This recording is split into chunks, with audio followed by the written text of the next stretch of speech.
Lundi soir, un groupe d'adolescents a été frappé par la foudre. Aujourd'hui, la plupart des adolescents sont rentrés chez eux. 10 adolescents ont été blessés. Le plus grièvement, lui, est toujours hospitalisé à Tours. Chaque année, 100 à 200 personnes sont foudroyées. C'est ce que disent en tout cas les spécialistes, avec parfois des séquelles très lourdes. C'est le cas de Robin, 21 ans, qui depuis est lourdement handicapé. Christophe Carnino avec Daria Goloub et Barthélémy Bolo.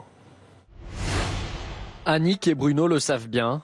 Le combat sera long pour l'adolescent frappé par la foudre dans la Vienne. Leur fils a lui aussi été touché par un éclair il y a 10 ans.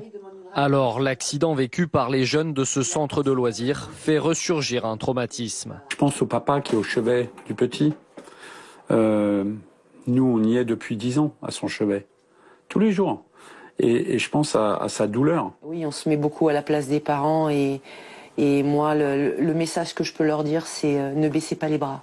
Le 29 mars 2007, Robin est foudroyé lors d'une sortie scolaire dans les Bouches-du-Rhône. Face à la puissance de la décharge électrique, il tombe dans le coma. Pour les médecins qui le traitent, il n'en sortira jamais. Ils recommandent de le débrancher.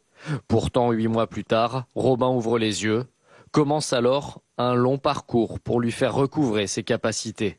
Il faut qu'on avance. C'est lui qui souffre. Voilà. Si nous on le fait pas, qui va le faire à notre place?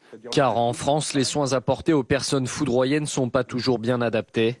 Pour les aider à guérir au mieux, Annick et Bruno Richard en appellent à la ministre de la Santé pour accentuer la recherche. On le fait travailler pour pallier au manque de rééducation. On a des résultats. Moi, j'arrive à l'hôpital, Robin me fait un sourire, j'ai gagné ma journée. Chaque année, entre 200 et 300 personnes sont foudroyées dans l'Hexagone, principalement en juillet-août. La plupart souffrent ensuite de graves problèmes physiques ou neurologiques.